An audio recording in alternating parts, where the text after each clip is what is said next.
Egunon, gaur udaleko turismo sailetik udara begira antolatu duguna aurkeztera gatoz.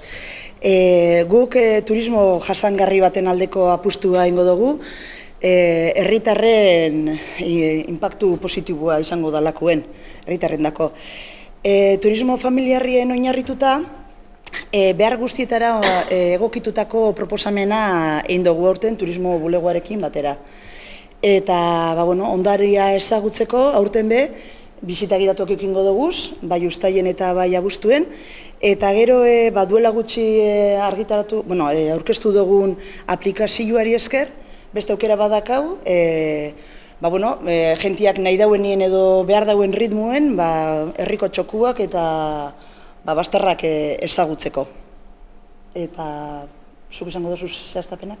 Bisita gidatu ediz ohiko produktu bat, ezta? Elorriku udalak urtero aurkezten dituenak bai Aste Santuan eta bai udan. Gero ondare jardunaldietan, baina horiek izaten dira zehatzagoak, ja gai konkretu bati buruzkoak. Baina Aste Santuan eta udan, klasikoki Elorriku udalak eskaini ditu bere ondarea ezagutarazteko bisita gidatuak. Turismo bulegoan kontratatzen dira, 3 euro balio izaten dute, eta beti eskaintzen dira euskeraz eta gaztelaniaz.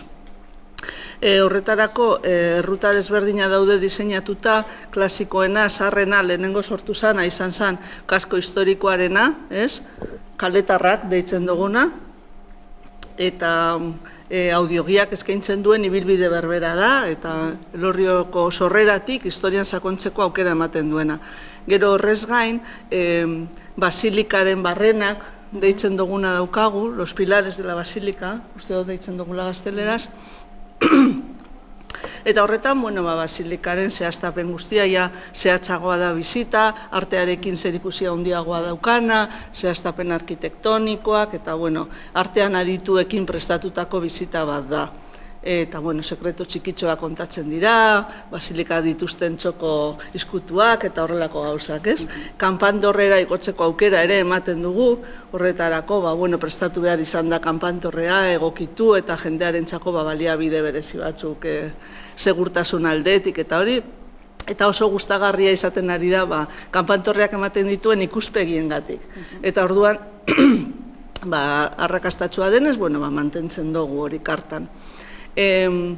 Gurutzen bidaia, 20 de crucero, deitzen dugu gazteleraz, eta hori da, badakizue, Elorrio daukala, Bizkaian ez, Euskal Herrian, gurutze bide bildumarik osatuena eta ondoen mantenduta dagoena. Guztiak 9 gurutze dira, guztiak 15. mendearen ingurukoak, beste batzuk baino balio arkitektoniko edo artistiko handiagokoak, baina guztiak ikusgarriak, kalidade honekoak eta ondo mantendutakoak, guztia daude zaharberrituta.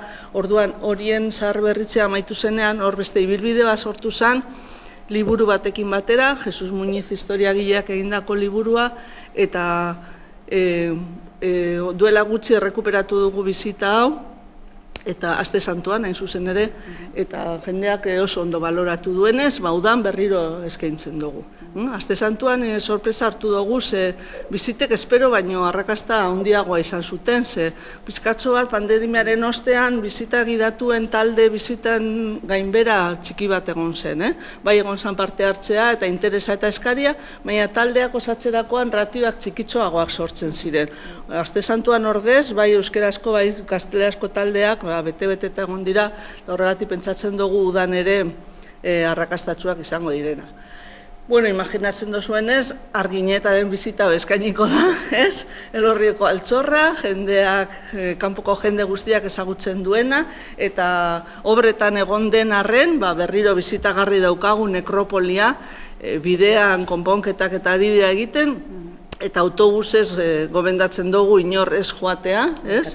Debekatuta dago, berez, eta ala seinalistatuta dagoen arren, beti dago despistaturen bat. Osea, ohar hori inoiz ez da soberazkoa, ez da, autobusez Arginetara ez. Arginetan bizitatzen da kanpoko nekropolia, bizitatzen da ermita barrua, bertan daudelako estela originalak, eta, bueno, azkenengo induzketetan egin diren aurkikuntzen berri ematen da, eta bar. Turismoa sustatzeko balioko dauen eta beste alde batetik bebai guk jakin daigun turismo aldetik zek daukan arrakasta gehien, Reels lehiaketa bat antolatu dugu. Azken finien, herritarrak edo kanpotik datozen pertsonak, aber zer gustatzen zaken gehixau edo zer bizitatzen daben, edo orduen horretarako lehiaketa hau antolatu dugu, eta, saritxo batzuk edukiko dauz, ezta, Josune? Bai, merkatari elkartearekin batera elkarlanean sortu dugu solan bono batzuk, eta irabazleek, herriko dendetan erosketak egiteko aukera izango dute. Bideoaren zehaztapenak ez ditugu aipatu, ezta? 45 segundoko bideoak izan behar dute, Instagramera igotzeko. Plan estrategikoaren helburuetako bat familia turismoa sustatzea da, jendeari gustatzen zaio umeekin etortzea eta edukitzea produktuak bai ume bai nagusiendako erakargarriak direnak, elkarrekin egin ahal izateko, eta hori ez da beti erreza izaten, eta orduan bideo hori hartzeko, hau da, sortu dugun beste produktu bat. Instagramera igotzeko bideoak dira, etiketatu behar dira Elorrio eta bar, imaginatzen dozuenez, eta aukera ematen zaie bizitariei edo herritarrei natura txokoak, ondare monumentala edo kultur ekitaldiak islatzeko bideo horietan. Aukeratu aldute 3 gauzen artean.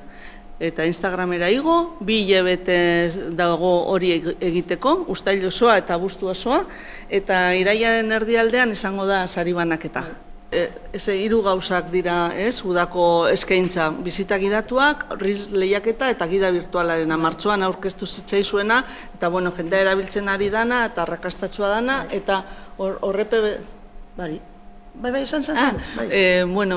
Turismoko beste helburu bat betetzen da bena eta dana digitalizazioarena. Goiko erakundeek bultzatzen dute, herritarrek ere hori hobesten zuten egin genuen plan estrategikoan, eta papela ez daki desagertze aldera doan edo, eta gustatzen zaigu, geure euskarrietan edukitzea guri ere udala moduan, tresna honek sekulako baliabidea suposatu izan digu, artxiboetan, ordenagailuetan, dauzkagun argazki, bideo, digitalizazio, euskarri pilo bat bertan sartzeko eta jentearen esku ipintzeko, Gurutzeagaren digitalizazioa bestela nun ikusi aldozu, eta horrez aparte, gaurko tresneriak